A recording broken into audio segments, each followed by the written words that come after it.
Hey friends, I have a quick tip for you. I'm in my basement doing a little inventory of our freezers and fridge, seeing what we have for extra food on hand, not extra, what we have for food, and what we need to use up before it expires. Here is one of our freezers, and I don't like to leave the freezer door open for a long time, so I just quickly pop my head in here and I go from the top shelf down, counting what we have, and I use a dry erase board, and I just scribble it out as fast as I can.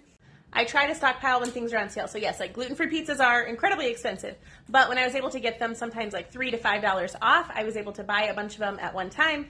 That is why we have a good stock of those. Okay, next I'm going to show you a quick peek at our pantry, but I want you to recognize two things. One, we did not go out and buy all of this in a day. Do what you can in the season that you're in. And two, you might look at this and be like, she's a hoarder. That's fine. Think what you want. My kids and I eat a lot of food.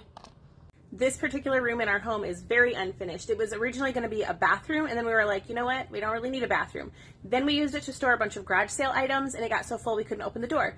So that also needed to change. So now it is a pantry. I don't know if this will always be a pantry, probably not, but here's what it is right now. So these are the IKEA Calyx shelves. The shelves that we had over on this wall, I just moved to another room. Let me flip it around and give you a better view. This unit closest to the door is where I put things that will be expiring sooner. Like these expire in June. We don't eat much for cereal, so I've just moved them here to know that we need to get through them sooner. Also, I know that smoke alarms are supposed to be installed up because smoke rises. We have several of those. I just have them stashed all over. So never be surprised if you see a random smoke alarm in our house. We have plenty where they should be, plus extras. So here is a quick view going across. I did, like I shared before, learn how to can carrots. So ideally, I would love to have this all be food that I can myself, not packaged food. But again, do what you can in the season that you're in. This kind of deal is a rare find, but let me explain this to you in a minute. So our local grocery store discontinued these, and they put a store brand in its place. That saves them money, I understand. They were super expensive, like close to $6 a box at our local store. They're $4.82 at Walmart. That's the cheapest price I can find anywhere. So our local store put them down to $1 a box. I have 20 boxes here, plus we've already used some. So take 20 times the $3.82 savings, times we pay 7% sales tax. By having 20 boxes of these on hand, we have saved $81.75 versus if we'd go out and buy them just when we need them. We try very hard to never ever let food expire here. So like these have a date of April 28th of 2024.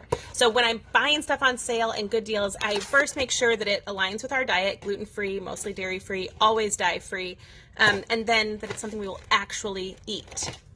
Someone asked a really good question about cooking for your family when you really don't like to cook, just how to get started. So maybe I'll throw a box for you and you guys can throw your suggestions as well, but here's mine. My best tip? Start with something frozen. I will usually start with a frozen vegetable. My husband does not love these, but he's getting used to them. So I'll start with a frozen vegetable, and then I will add usually a meat to it. I had to move to a bedroom so I could prop my phone up. Here's a really simple, I will start with a V8. I like the original. Add a bag of mixed vegetables, and then like rice or chicken or something like that, and I call it soup. It's easy. It's simple. It's real food.